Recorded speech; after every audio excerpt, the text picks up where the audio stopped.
Indian അതിർത്തികളിൽ വീണ്ടും അശാന്തിയുടെ വിത്തുകൾ പാകാൻ പാകിസ്ഥാൻ പുതിയ തന്ത്രങ്ങളുമായി രംഗത്തെത്തിയിരിക്കുകയാണ്. ലൈൻ ഓഫ് കൺട്രോളിന് സമീപം പാകിസ്ഥാൻ കുറഞ്ഞത് 35 ഡ്രോൺ ഡിഫൻസ് യൂണിറ്റുകൾ നിയോഗിച്ചതായിട്ടാണ് ഏറ്റവും പുതിയ ഇന്റലിജൻസ് റിപ്പോർട്ടുകൾ സൂചിപ്പിക്കുന്നത്. 8 ബ്രിഗേഡുകൾക്ക് കീഴിലാണ് ഈ ഒരു നീക്കം. ലഹരി മരുന്നും ആയുധങ്ങളും കടത്താൻ ഡ്രോണുകൾ ഉപയോഗിക്കുന്ന പാകിസ്ഥാൻ ഇപ്പോൾ പ്രതിരോധത്തിന്റെ പേരിൽ പുതിയ സൈനിക വിന്യാസം നടത്തുന്നത് എന്തിനാണ്? ഇതിനെ ഇന്ത്യ എങ്ങനെ നേരിടും? നോക്കാം. അതിർത്തിയിൽ നേരിട്ടുള്ള യുദ്ധത്തിന് കെൽപ്പില്ലാത്ത പാകിസ്ഥാൻ ഇപ്പോൾ ഡ്രോൺ യുദ്ധങ്ങളിലേക്ക് തിരിയുന്നു എന്ന് വേണം മനസ്സിലാക്കാൻ. ജമ്മു കാശ്മീരിലെ ലൈൻ ഓഫ് കൺട്രോൾ നിയന്ത്രണ രേഖയ്ക്ക് അപ്പുറം പാക് സൈന്യം വലിയ തോതിലുള്ള വിന്യാസമാണ് നടത്തുന്നത്. എന്താണ് പാകിസ്ഥാന്റെ പുതിയ നീക്കം? ലഭ്യമായ വിവരങ്ങൾ അനുസരിച്ച് നിയന്ത്രണ രേഖയ്ക്ക് സമീപം പാക് സൈന്യത്തിന്റെ 8 പ്രധാന ബ്രിഗേഡുകൾക്ക് കീഴിലായി 35 സ്പെഷ്യൽ ഡ്രോൺ യൂണിറ്റുകളെ അവർ വിന്യസിച്ചിട്ടുണ്ട്. ഇതിൽ ഭൂരിഭാഗവും ചൈനീസ് നിർമ്മിത ഡ്രോണുകളും ജാമറുകളുമാണ്. ഇന്ത്യൻ സൈന്യം അതിർത്തിയിൽ നടത്തുന്ന നിരീക്ഷണങ്ങൾ തടയുക എന്നതും ഭീകരർക്ക് ആയുധങ്ങളും ലഹരി മരുന്നുകളും എത്തിക്കുന്ന ഡ്രോണുകൾക്ക് സുരക്ഷ നൽകുക എന്നതാണ് ഇതിന്റെ പ്രധാന ലക്ഷ്യം. ഇന്ത്യ തന്ത്രപ്രധാനമെന്ന് കരുതുന്ന റാവലാകോട്ട്, കോട്ട്ലി, ഭിംബർ എന്നീ മേഖലകൾക്ക് എതിർവശത്താണ് പാക് സൈന്യത്തിന്റെ ഈ ഒരു പ്രത്യേക വിന്യാസം നിരീക്ഷിക്കപ്പെട്ടിട്ടുള്ളത്. ഓപ്പറേഷൻ സിന്ദൂർ സമയത്ത് ഇന്ത്യ പുറത്തെടുത്ത സൈനിക മികവാണ് പാകിസ്ഥാനെ ഇത്തരമൊരു തീരുമാനത്തിലേക്ക് നയിച്ചത് എന്ന് വേണം പറയാൻ. ഇന്ത്യയുടെ വർദ്ധിച്ചു വരുന്ന ഡ്രോൺ ശേഷിയും ലക്ഷ്യത്തിന് മുകളിൽ വട്ടമിട്ട് പറന്ന് ആക്രമിക്കുന്ന ചാവേർ ഡ്രോണുകളുമാണ് പാകിസ്ഥാനെ ഭയപ്പെടുത്തുന്നത്.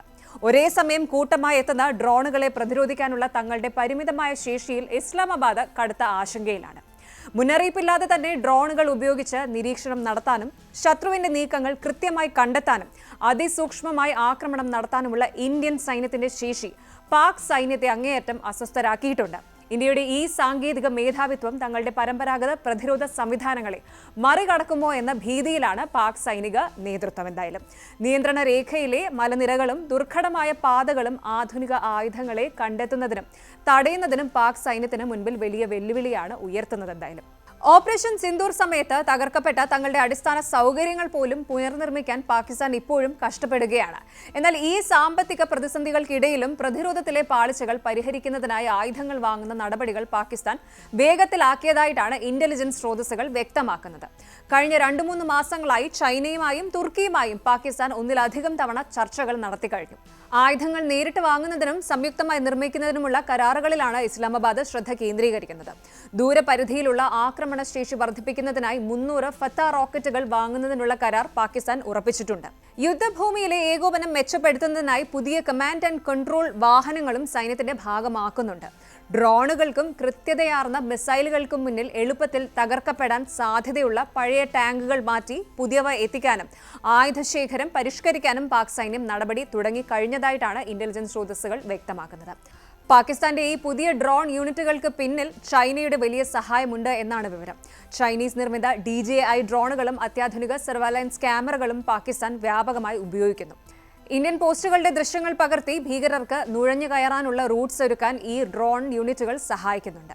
എന്തായാലും പാകിസ്ഥാൻ ഡ്രോണുകളെ വിന്യസിക്കുമ്പോൾ ഇന്ത്യയും ഒട്ടും പിന്നിലല്ല. ഇന്ത്യ സ്വന്തമായി വികസിപ്പിച്ചെടുത്ത ഇന്ദ്രജാൽ പോലെയുള്ള ആന്റി ഡ്രോൺ സംവിധാനങ്ങൾ അതിർത്തിയിൽ സ്ഥാപിച്ചു കഴിഞ്ഞു. ഡ്രോണുകളെ ആകാശത്ത് വെച്ച് തന്നെ ജാം ചെയ്യാനും അവയെ വെടിവെച്ചിടാനുമുള്ള അത്യാധുനിക ലേസർ സാങ്കേതിക വിദ്യ ഇന്ത്യൻ സൈന്യം ഇപ്പോൾ പ്രയോഗിക്കുന്നുണ്ട്. കഴിഞ്ഞ കുറച്ച് മാസങ്ങളായി പഞ്ചാബ്, ജമ്മു അതിർത്തികളിൽ ഡ്രോൺ സാന്നിധ്യം 300% വർദ്ധിച്ചതായിട്ടാണ് ഇന്റലിജൻസ് റിപ്പോർട്ടുകൾ പറയുന്നത്. മയക്കുമരുന്ന് കടത്തുന്നതിനൊപ്പം തന്നെ ഇന്ത്യൻ സൈന്യത്തിന്റെ മൂവ്മെന്റുകൾ നിരീക്ഷിക്കാനാണ് പാകിസ്ഥാൻ ഈ 35 സ്പെഷ്യൽ യൂണിറ്റുകളെ ഉപയോഗിക്കുന്നത്. പാകിസ്ഥാൻ നേരിടുന്ന സാമ്പത്തിക പ്രതിസന്ധികൾക്കിടയിലും അതിർത്തിയിൽ ഇത്രയും വലിയ തുക മുടക്കി ഡ്രോൺ യൂണിറ്റുകൾ സ്ഥാപിക്കുന്നത് ഇന്ത്യയെ സമ്മർദ്ദത്തിലാക്കാനാണ്. എന്നാൽ ഇന്ത്യൻ സൈന്യത്തിന്റെ ഡീപ് ടെക് പ്രതിരോധ സംവിധാനങ്ങൾ പാക് ഡ്രോണുകളുടെ സിഗ്നലുകൾ തകർക്കുന്നതിൽ വിജയിക്കുന്നുണ്ട്. BSFും ആർമിയും ചേർന്ന് സംയുക്തമായിട്ടാണ് ഈ ഭീഷണിയെ നേരിടുന്നത്. വാക്കുകൾ കൊണ്ട് സമാധാനം പറയുകയും പ്രവൃത്തിയിൽ ചതി ഒളിപ്പിക്കുകയും ചെയ്യുന്ന പാകിസ്ഥാന്റെ ഇരട്ടത്താപ്പ് തന്നെയാണ് ഈ ഡ്രോൺ വിന്യാസത്തിലൂടെ വീണ്ടും വ്യക്തമാകുന്നത്. 16,000 അടി ഉയരത്തിൽ നമ്മൾ റോഡ് പണിയുമ്പോൾ അതിനെ തകർക്കാൻ ഡ്രോണുകളുമായി പാകിസ്ഥാൻ അതിർത്തിയിൽ പതുങ്ങിയിരിക്കുകയാണ്. എന്നാൽ ഒരു കാര്യം ഉറപ്പാണ്, ഇത് പഴയ ഇന്ത്യയല്ല. ചൈനീസ് നിർമ്മിത ഡ്രോണുകൾ കൊണ്ട് ഭാരതത്തിന്റെ പ്രതിരോധ കോട്ടകളിൽ വിള്ളലുണ്ടാക്കാമെന്ന് പാകിസ്ഥാൻ കരുതുന്നുണ്ടെങ്കിൽ അവർക്ക് തെറ്റി. നമ്മുടെ സൈന്യത്തിന്റെ ഓരോ ചുവടുവയ്പും ശത്രുവിന്റെ ഓരോ ശ്വാസവും അളന്നു മുറിച്ചുള്ളതാണ്. ഭാരതത്തിന്റെ മണ്ണിൽ ഒരു തരി നോട്ടമെറിയാൻ പോലും ആരെയും നമ്മുടെ സൈന്യം അനുവദിക്കില്ല. അതിർത്തിയിൽ പാകിസ്ഥാൻ എത്ര പുതിയ തന്ത്രങ്ങൾ മെനഞ്ഞാലും അതിനെയെല്ലാം തകർക്കാൻ ഭാരതത്തിന്റെ കാവൽക്കാർ സജ്ജമാണ്. ഡ്രോണുകൾ ഉപയോഗിച്ചുള്ള ഈ ഷാഡോ വാർ ഇന്ത്യ ഗൗരവത്തോടെ തന്നെയാണ് കാണുന്നത്. വരും ദിവസങ്ങളിൽ കൂടുതൽ ആധുനികമായ ആന്റി ഡ്രോൺ ഗണ്ണുകൾ അതിർത്തിയിൽ വിന്യസിക്കാനാണ് പ്രതിരോധ മന്ത്രാലയത്തിന്റെ തീരുമാനം.